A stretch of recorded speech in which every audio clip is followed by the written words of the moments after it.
รียนคณะกรรมการและแขกผู้เกียรติรวมทั้งทุกท่านวันนี้ไปเป็นการขับร้องสารพันนะ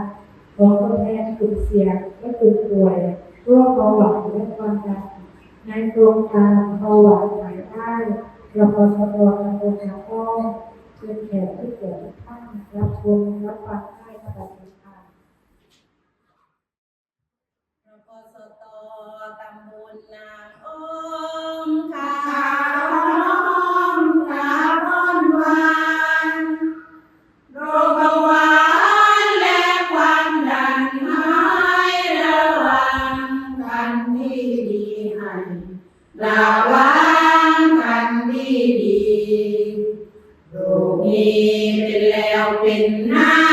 นมีโครงการหายได้ค่ะโรงพยาบาลสมเด็จพระยุพราชประกาศอย่านิ่งเฉยทันประกาศอย่านิ่งเฉย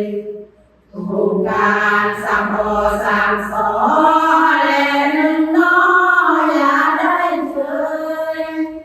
โรคเบาหวานไม่งอกเงยอย่าละเลยนะพวกเราอย่าละเลยนะพวกเราข้อที่หนึ่งคืออาหารให้รสทานหวานมันเค็มที่หมดนี้วิตามินทุกชีวิตให้นักภาคภูมิชีวิตให้นักภาคข้อสองกำลังกา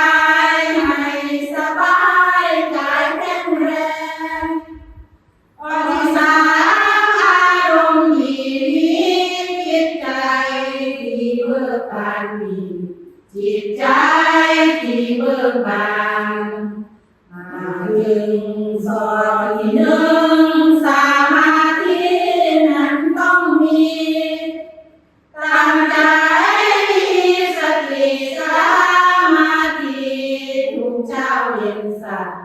มาธิทุกเช้าเย็นข้อที่สองสุนทรธรรมจิตใจว่างอย่าสับสนเดี๋ยวมาตั้งบนทุ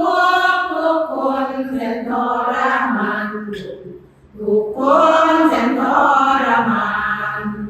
ข้อที่สามสวดมนต์ทำนะโมภาวนาได้บุญได้คุณทำให้กระแกล้วหนีไปผ่านให้กระแกล้วหนีไปผ่านโรคความดันโรคเบาหวา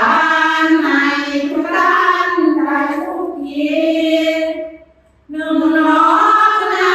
ฬิกาเดินไปนาไม่มุ่นกลับเดินไปนา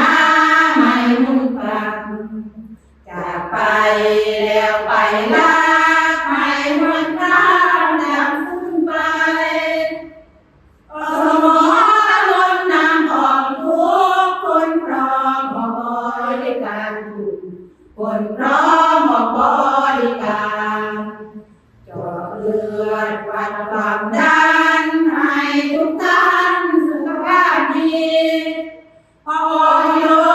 ลงที่ภาคกลางได้จัดให้มีโครงการทัน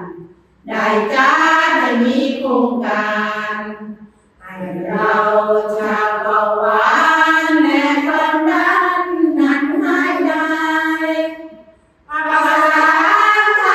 ายได้สิบ่มีโรคแทรกซ้อนสิบ่มีโรคแทรกซ้อนไตและไตวายสิบ่มีอีกต่อไปปัญหาและไตวายสิบ่มีอีกต่อไปสิบ่มีอีกต่อไปพวกฉันกล่าวมาโดนจำต้องทนกล่าวคำลาทั่วตรีกันทั่วหน้ากล่าวคำลาสวัสดีเจ้าคำลา